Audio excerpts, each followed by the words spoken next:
All right, chat, we're in the blue. We're in the blue cards now. We did white previously. For the YouTubers, go check that out. And we're doing all of the colors: Wooburg, white, blue, black, red, green, multicolor, and colorless with the lands included. And this, we're on blue. Just a quick note to support the channel. Don't forget to like, comment, subscribe on the YouTubes and socials, and the Twitch link and everything else will be in the description below. All right, let's get into it. So, number 1, Curate. 1 blue, 1 colorless, instant Surveil 2. Surveil, if you don't know, is look at the top 2 cards of your library, then put any number of them in your graveyard, then the rest on top of your library, then draw a card. Or Surveil is not draw a card. It's Surveil is put them in, or what I just putting the 2, looking at the 2 cards, put any number in the graveyard and the rest on top of your library, and then after you do that, the spell, then draw a card. We had a million different effects like this before. This card I'm pretty sure it's a reprint, and it basically did not have Surveil, but they evergreened the Surveil mechanic. So now every time something says in the older versions of cards that say, look at the top 2 cards of your library and put any number of them in the graveyard, they now have, say, Surveil 2 or Surveil, whatever they were. And this is one of them. All of them have been errated. So all those that say look at the top cards, and they've named them too. But essentially, this card has been played before, but the question is the Surveil 2 worth it? 2 mana draw a card, 2 mana scry 2. Surveil, in my opinion, is better than scry. Due to putting stuff in the graveyard is usually better than scrying to the bottom. Because the graveyard is such a contested zone that you can use and be used. So we've had these before. Drawing a card is nothing special, but if you're playing a 2-drop, we don't have expressive iteration anymore. So drawing a card might actually be relevant on a 2-drop. So what? Oh, okay. All right. This is yours. Yeah, it is. Pretty much. Oh my goodness. Stop yelling at me. Stop yelling at me. Ah! Love you too. I don't think this will see play in any other format but standard, because there are many other better cards in those formats, so blue decks might play him for the prowess stuff. We legitimately closed that door to not have him in here. That's fine. She didn't know. I don't. No, it's fine.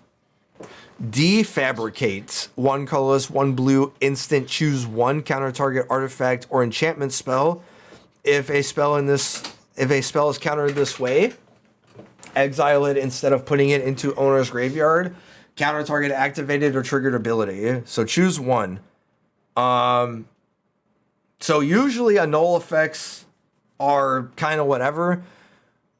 The reason usually I put cards like this in these constructed playability lists is because when you start tacking on extra stuff and flexibility and modality to cards, they make them more playable. I'm not saying that these will always see play, as in every card in here. It's just they have the potential to do so, or the most potential. And countering triggered or activated abilities, or countering artifact or enchantment spells, is already a big deal, as in having a choice to use, as opposed to only being able to do one thing. Already being able to do 2 things, or one of each of 2 things, is already a thing in modal cards or whatever. But blue having the option of countering multiple things on 1 card that usually is only for 1 thing, and you'll see that in a couple of the cards in the set where they have countered, do this, counter this, or do other thing. And this is one of them. And there are a lot of cards like this, meaning that you're going to see... don't be surprised if sideboards don't look like 1s a lot of one ofs and a couple of two ofs. What? I cleaned my glasses. Oh, you can see now. You usually see sideboards that have four ofs and three ofs and a couple of one ofs. Cards like this are what give like a bunch of decks like the ability to go one of or two ofs, and a lot of one ofs or two ofs. So this could be one of them. Older formats being able to counter,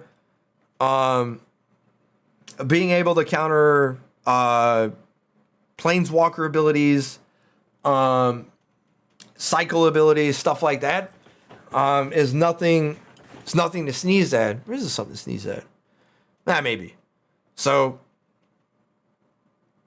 I think this is better than it looks, essentially. So look for that in all the older formats. Mostly. Standard, I'm not so sure. Daphna, founder of Latinum.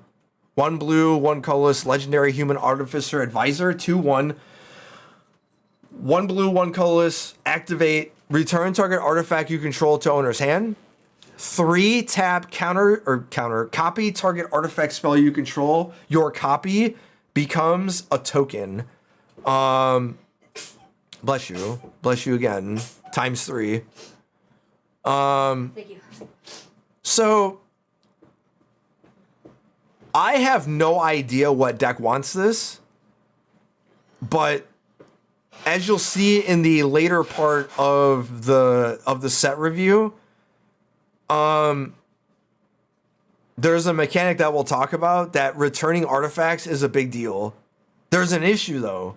This card is very, very fragile, and what artifacts outside of the stuff here am I returning? And like I said, this card is very, very fragile, so everything kills this thing. And I think the tap ability is just a little too expensive, because you have to play the spell and then copy it. You can't just it doesn't say copy target permanent in play. So this is one of those, can you build around this? Can it be good? And can you do it? If you can't, then this card is absolutely garbage. But I'm more looking at this as a legendary clause in older formats where legendary matters, like with Mox Amber and stuff like that. But that doesn't mean that you can't use this in standard with the crap ton of artifacts that are mythic and rare that do a lot of cool things when they're cast or when they enter the battlefield, and returning them if you cast them is a big deal. So again, this only matters if those artifacts are good enough, and if they are, then this actually shows some promise. But if not, this card is absolute stains. So I just wanted to highlight it as it has the potential, but the potential is slight. Flow of Knowledge. 4 colorless, 1 blue, instant. Draw a card for each island you control, then discard 2 cards. This is an uncommon cycle. Every color has one that does a thing that matters about basic land types, or excuse me, mana types, not basic land types. This is the blue one. At worst, you're drawing 5 and discarding 2 if you're playing mono blue. Or playing a bunch of blue lands, right? So theoretically, you could play this with only 1 island and draw 1 for 5 and discard 2, but you know, the majority of the time you want 5 islands in play to play this on 5 and draw 5 and then discard 2. The question really is, what deck in Standard wants this? Because I'm a sucker for instant speed 4 or 5 mana draw spells that say draw 3, 4, 5, that many cards. And if this card sees any amount of play, it's like one of those boomer bust cards that are like, this card is either very, very bad because you're tapping out to do so, but it is an instant, or it's like Opportunity or Dragon Lord's Prerogative, I think it was the card, where it drew 4 and it cost 6, but it was an instant and basically refilled your hand and the game was over. This seems like one of those cards. It's either very, very good or it's like absolute garbage. It's not one of those, it's medium. It is fighting over the 5-drop slot. Is this better than, say, Memory Deluge or any other draw spell? It will remain to be seen. But good God, does this have the look of having the potential to be one of those draw spells that is the premier draw spell in the format. Standard specifically, not so much older formats. Not to say that it can't be played there, just would it take the spot of, say, any deck that's trying to use this, like with Gear Hulk, or anything that's trying to recast it to gain value over, say, Sublime Epiphany or Magma Opus or anything that draws less cards but does way more on the battlefield than this does. It'll remain to be seen. But in Standard, man, this near dear to my heart. Forging the Anchor, 2 colorless, 1 blue sorcery. Look at the top 5 cards of your library. You may reveal any number of artifact cards from among them and put the revealed cards into your hand. Put the rest on the bottom of your library in any order, or in a random order. So at worst, you want this to draw at least 2 cards. The average is 3, and if you gain anything after that, 4 or 5 cards, it's just over the moon, right? The issue is putting enough artifacts in your deck for this to matter. Now, this counts lands too. So, like, we have Treasure Vault, and in older formats, we have Darksteel Citadel also. As well as in Historic, we have all the artifact lands, right? So, this theoretically can draw 5 cards. Now, the real question is that worth it? In Standard, where the format is the slowest, it has the most potential. I can't see this seeing play in any other older format because there's so many things better at the 3-drop slot. But in Standard, being able to draw anywhere from 3 to 5 cards is kind of insane. We've seen these before in Green where it's like, if you are like creatures, like there have been a few of them that say put as many of those creatures in your hand. This is for artifacts. And usually when they change colors, it just does basically the same thing. It's kind of medium, but we have a lot of artifacts in this format and a lot of good ones too. So where I would want to use this is in anything where the artifacts matter, and being able to rip lands off this is also legitimate. But what deck wants it? It's going to be a new archetype. I don't think any archetype in the format right now would ever even come close to using this. All right, chat. If there's one card that is just like, every time I read it, I get excited. It's Hercule Master Wizard. 2 blue, 1 colorless, legendary creature, human wizard advisor. 2/4. At the beginning of your end step, if you cast a non-creature spell this turn, reveal the top 5 cards of your library.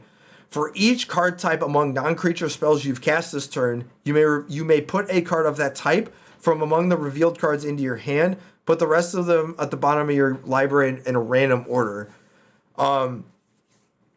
This card seems has so much potential, but every time I read it, I'm like, this card's better than it reads every time. So like the first time I read it, I was like, that seems good.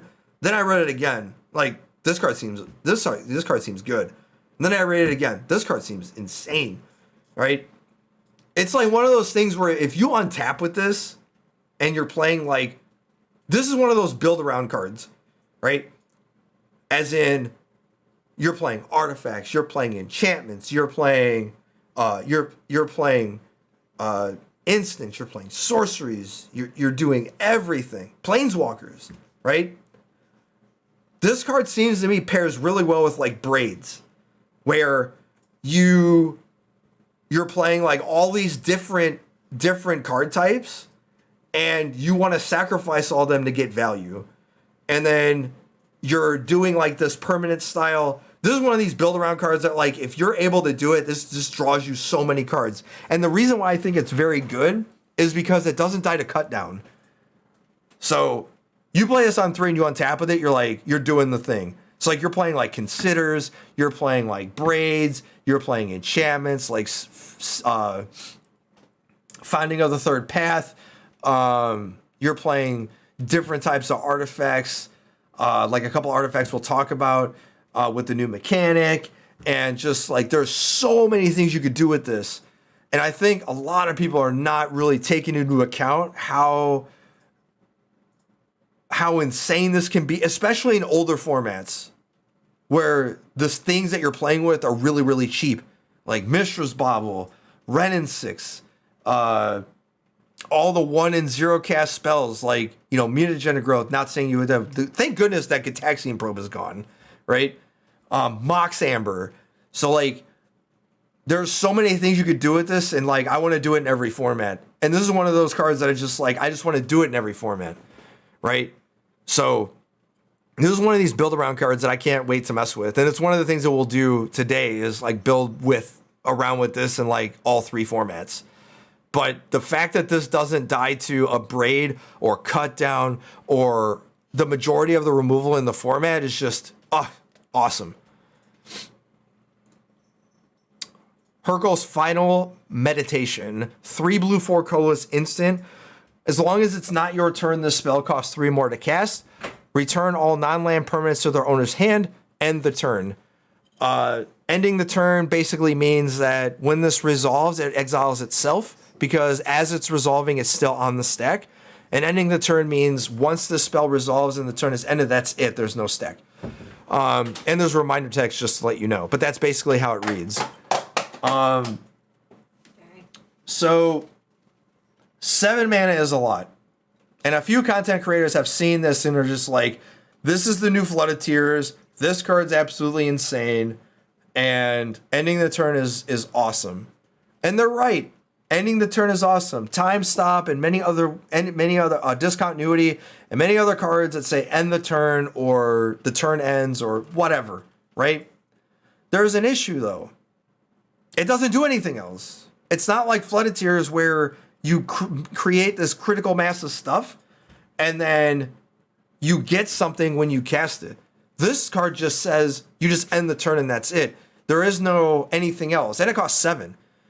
So like you're accelerating to playing this on 5, 6, or 7, whatever. And even on turn 7 on your opponent's turn where this costs 10, right? What else are you doing with it? You got to have something else. And we already have like a crap ton of 7 drops, as in Titan of Industry, Hullbreaker Horror, and many other 7 drops. That like, how many more can you have? And you can't put too many of them in your deck.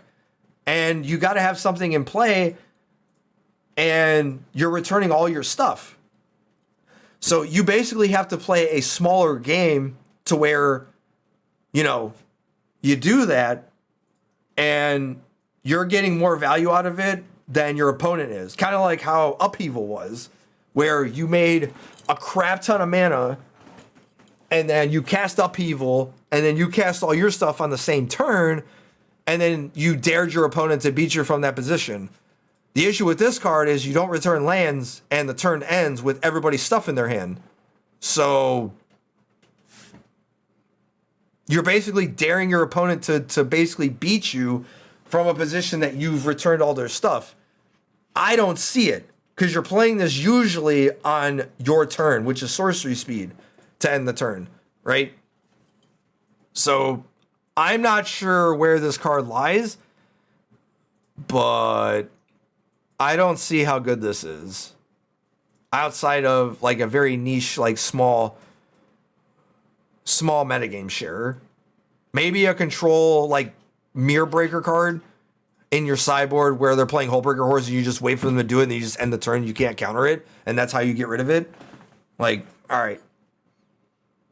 And in older formats, yeah, you can Gear Hulk this into play.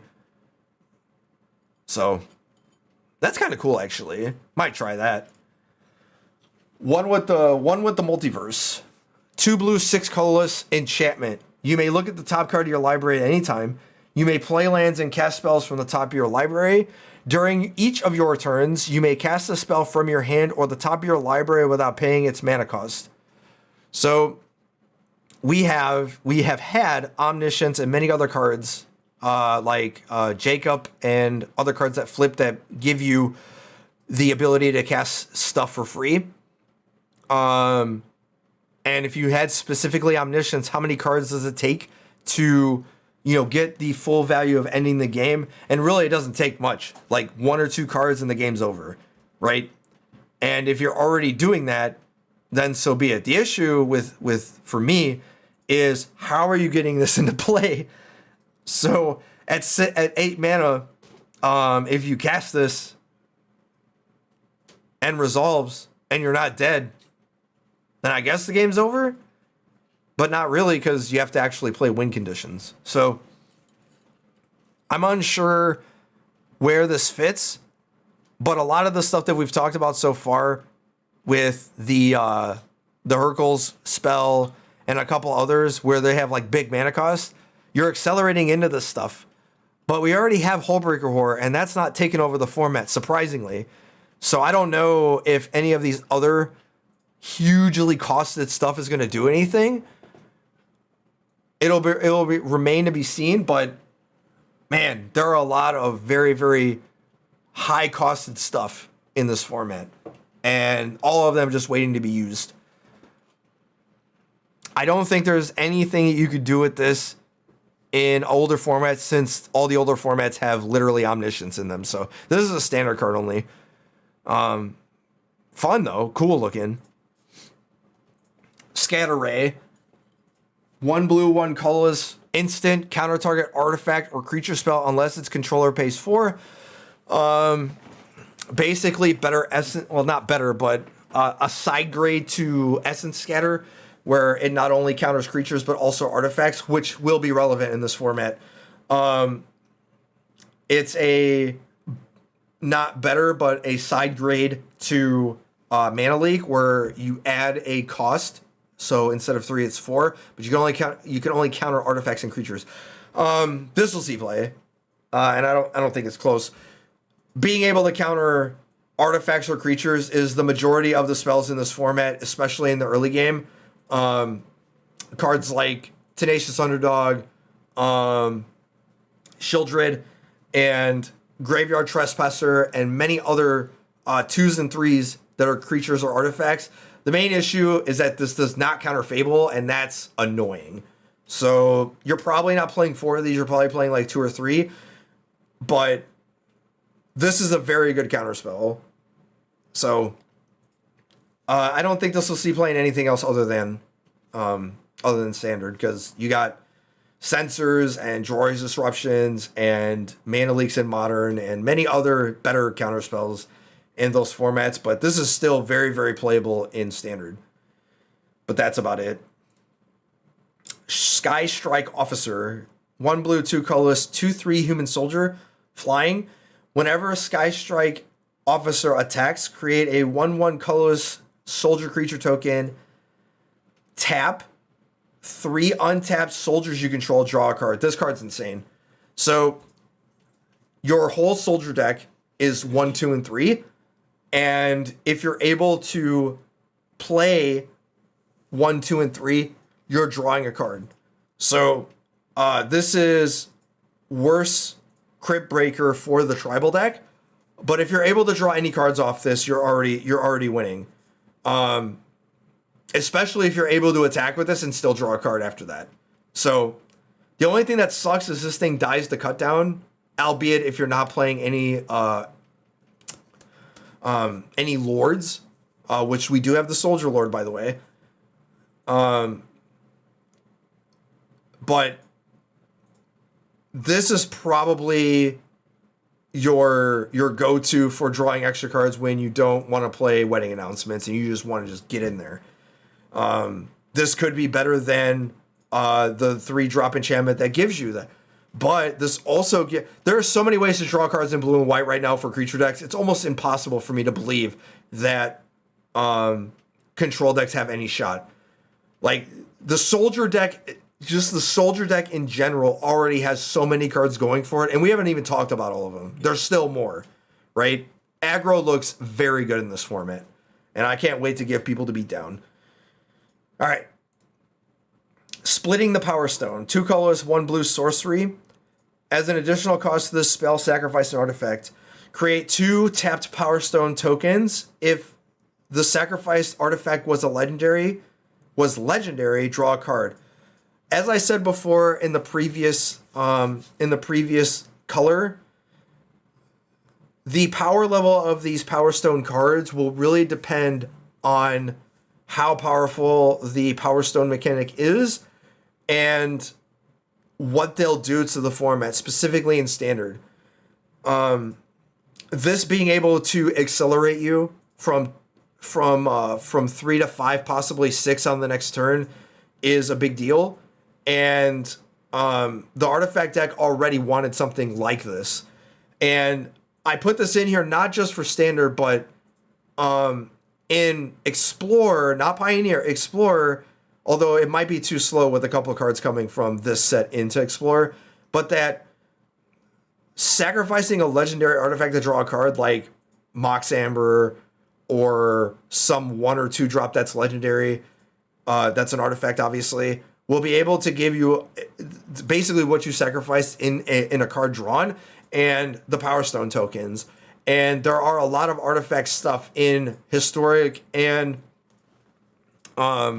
in Explorer and Pioneer that this might be relevant. I'm not sure if it is, but the Power Stone mechanic looks to be trying to be pushed when they tacked on, much like in New Capenna with a bunch of the treasures, they're tacking them on with a bunch of the cards in this set for Power Stones. And it looks like we haven't even talked about the fact that Karn was in the last set in Dominaria, where this might actually be relevant here, but we're not sure yet. But this seems very, very good. If the Power Stone mechanic is good. If it's not, this card's absolute garbage. Much like, as I said from the previous card, Stern Lesson, 2 colorless, 1 blue, instant. Draw 2 cards and discard a card, create a tap Power Stone token. Again, this all hinges on the idea of how good is the Power Stone mechanic, and I think this is better than Split the Power Stone, given that you only get 1, however, this is an instant.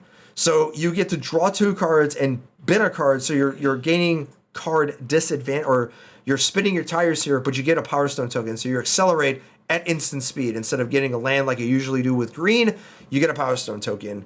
And the majority of the blue cards that you're wanting to play anyway are mostly artifacts, so the Power Stone token is essentially a mana rock. How good is that? Well, like I said, it really depends on if the Power Stone mechanic is worth it. If it is, this card's very good. If not, this card, again, is just underpowered and not pushed far enough to give you that Power Stone token. It also creates a tapped, so it incentivizes you to play this on their turn as opposed to yours. This was spoiled early, and a lot of people talked about it and kind of like ignored it after the fact, and that's Teferi. Teferi, Temporal Pilgrim, 3 colors, 2 blue, legendary Planeswalker Teferi, 4 starting loyalty. When you draw a card, put a loyalty counter on Teferi, Temporal Pilgrim. That's the passive. Why is this passive so good? Well, it's not that it's good. It's that all of your mechanics do not give you plus loyalty. 0 loyalty draws you a card. -2, create a 2/2 blue spirit creature token with vigilance. And whenever you draw a card, put a +1/+1 counter on this creature. -12, target opponent chooses a permanent they control and returns it to its owner's hand. Then they shuffle each non-land permanent they control into its owner's library. The minus ability is whatever, as in the ultimate is kind of whatever. But there are 2 things with this. So, Teferi, Hero of Dominaria, untap 2 lands. That's still one of the best planeswalkers to ever be printed, and it's still being used today in multiple formats. This doesn't do that, but how many cards do you need to draw to make this good? And how many times do you need to activate the -2 to make it good? Your 0 is a theoretical +1. not a +1, a theoretical +1. In other words, you can activate the 0, however, you don't draw the card. So you can respond to that with a 4 damage spell to kill this before they draw the card. Now, the -2 part, those creatures have vigilance. So the -2 is a protection and a win condition, right? At first, when I read this, I thought this card was bad. And then the more I thought about it, especially in older formats, this card might actually be absurd. In Pioneer or Explorer, not necessarily Explorer, but when we get these cards, you got Days Undoing and many other cards that have draw 7. So, if you Days Undoing, you basically get to -12 already. Because on your turn that you played this, you untap, you draw a card, it goes to 5. And then you cast Days Undoing, you go to 12 because you draw 7 cards, and then you minus and bounce all their stuff. So, and if you're playing Narset, they don't draw any cards. So you could pretty much have a mono blue or blue black or blue white deck that just plays all removal, and this is your win condition, because that's all it is. You just keep producing 2/2s that every time you draw a card, it becomes huge, and it has vigilance. So you don't even have to play the -12. You can -2, get your 2/2, then play Days Undoing. You draw 7. Now you have a 9/9, right? So this card seems way better than it reads and way better than it looks. The main question is how many times are you going to get to untap with it without it dying? And if it's any indication of how good Teferi Hero Dominaria is, again, this is a different card. However, being able to generally, when you're playing your 5-mana Planeswalkers, you're playing them with nothing in play. So you're doing that when you're ready to take over the game. And this basically does that. If you ever untap with this after you've -2 twice, yeah, this seems insane. Not so sure in Standard, not so sure, but like I said, Mythic Planeswalkers at 5 and 6 generally have that we don't know until we play with them yet. And this is one of my favorite. This is one of my favorite design Teferis, and I hate Teferi, but this is one of the coolest designed ones, just because there is no plus, and it incentivizes you to play spells. The Temporal Anchor, 3 colorless, 3 blue legendary artifact at the beginning of your upkeep. Scry 2. Whenever you choose to put one or more cards at the bottom of your library while scrying, exile that many cards from the bottom of your library. During your turn, you may play cards exiled with Temporal Anchor. So initially, I put this card in here, and then I reread it, and then I was like, oh, this card's absolutely garbage. Because it says you may play cards. It does not say you may cast them without paying their mana cost. You may play lands from this, but you have to tap your lands to play that, and I think this card's absolutely garbage. And when you exile,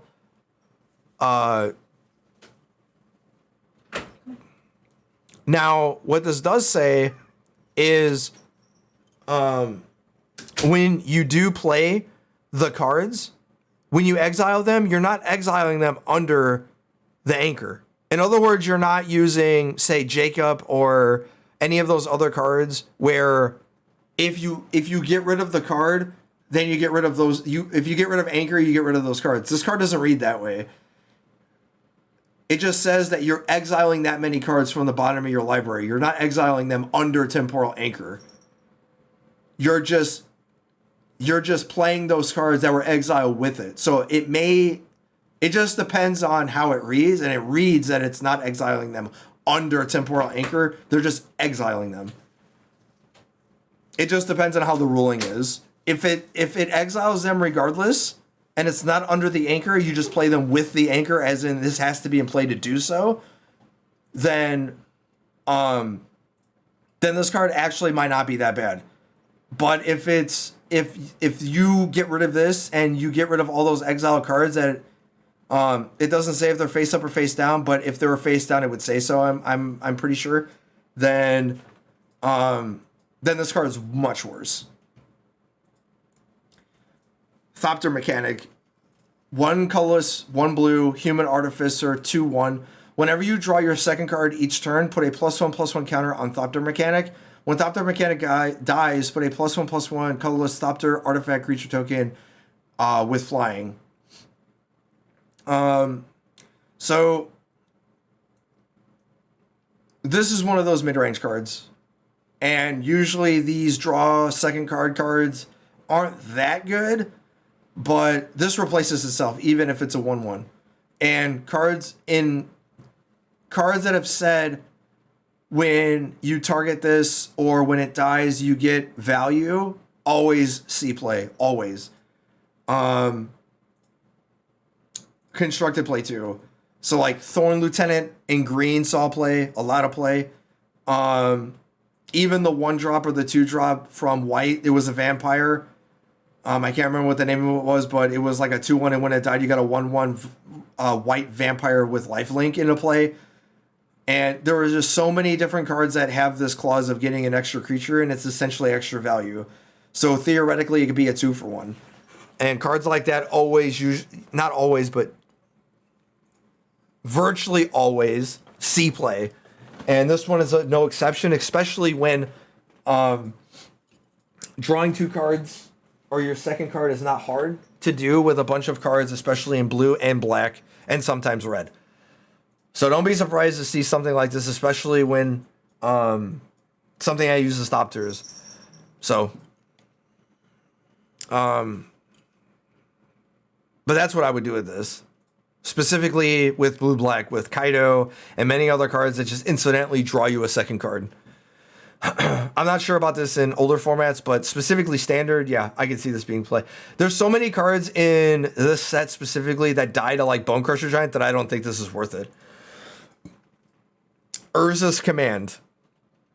Big ol' Urza. 2 blue, 2 colorless, instant. Choose 2. Creatures you don't control get -2/-0 until end of turn. Create a tapped Power Stone token. Create a tapped 0/0 colorless construct artifact creature token with this creature. Gets +1/+1 for each artifact you control. Scry 1, then draw a card. I think this is the best, by far, the best command, because it gives you a construct and you get to draw a card with it. And while all of these modes are basically overcosted at 4 for 2 of them, I don't think you're ever using the -2/-0 ability unless you're like in dire straits. And the tapped Power Stone token is the construct token is like enough, and then basically creating a big dumb artifact creature and then drawing a card is better than the majority of the commands that you're going to see. So this is by far the best one in my opinion. Yeah, and it doesn't cost that much. This is also one of the cheaper ones too. Yeah,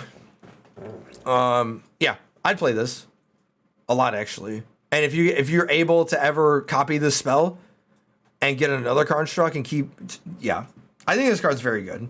Better than it reads, especially for all the commands that looked underpowered to begin with. But yeah, this card seems very good.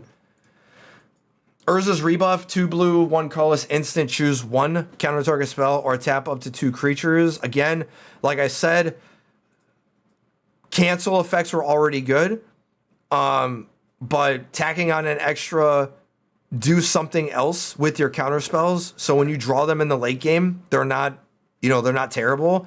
Or let's say you're playing against a hyper aggressive deck and the counter spell is kind of garbage. So you basically negate the turn, which is mostly what you were doing with cancel anyway, and basically time walking your opponent.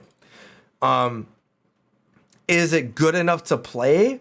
It's better than playing literal cancel or any card that does that. And yeah, tapping 2 creatures doesn't seem very good, but time walking your opponent on turn 4 or turn 5 when they have 2 creatures in play is insane. As in, like, that's what control wants. Is there spells that have modality to where, it's always has something to do with their mana, even if they have their handful of counter spells and their opponent isn't playing anything and they have like a bunch of threats in play. So this still has uses, unlike virtual or literal cancel where it doesn't. Standard only. Any other format seems too slow for this. Weak Stone Subjugation, 1 blue, enchantment aura, enchant artifact or creature. When Weak Stone Subjugation enters the battlefield, you may pay 3. If you do, tap an enchant permanent. Enchant permanent does not untap during its controller's untap step. So we've seen a couple of these at 1. And the last one, I think, was the one that you put it on a creature and it dealt damage to you equal to its power, but tap it, and it didn't untap.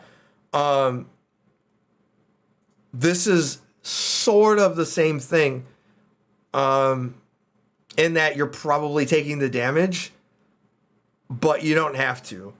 So blue getting these virtual 1-mana removal spells with Skyclave Apparition being gone, where there's not very many ways to get rid of... I'm not saying there's not very many ways to get rid of enchantments altogether, but there's less ways for creatures to do so.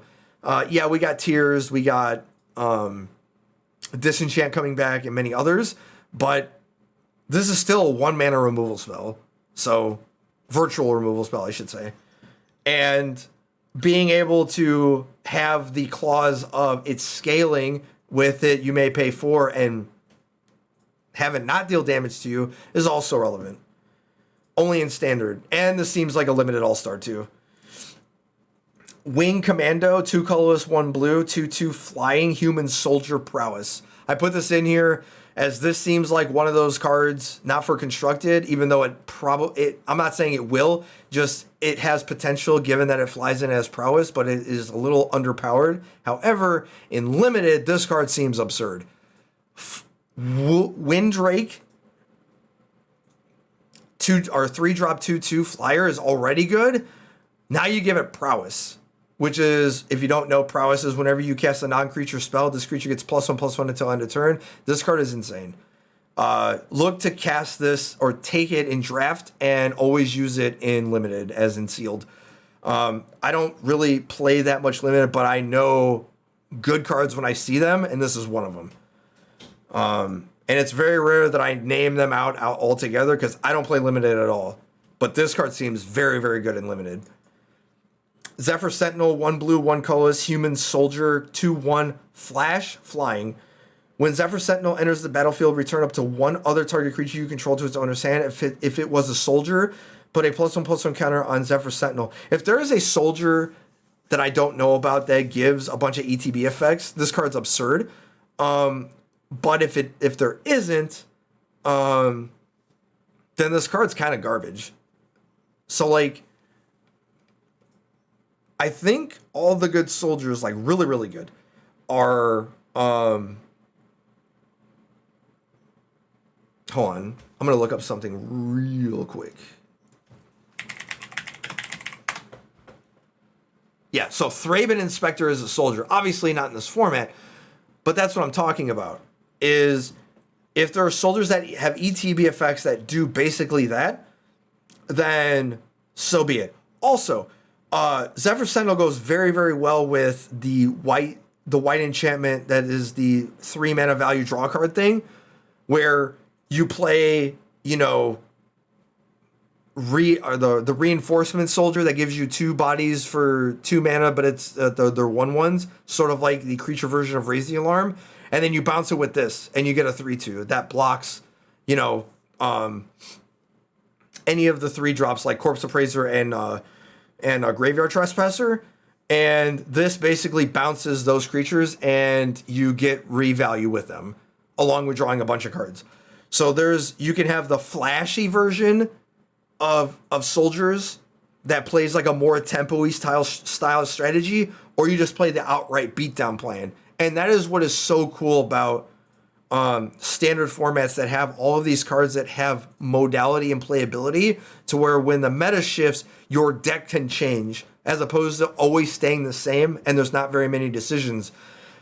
Being that you're able to warp your deck from in a straight aggro deck into a tempo-y style strategy within the same match or a different turn, that is just the coolest part about so far of what they've done with this set so far, of the potential of having just a pure beatdown blue-white soldiers type of deck.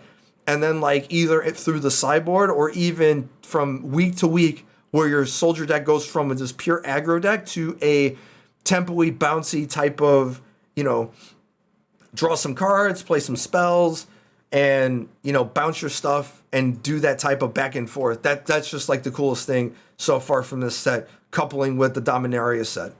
So yeah, that's just the coolest thing. This is the last card in the blue cards. If you have any comments or any card that I didn't talk about of how the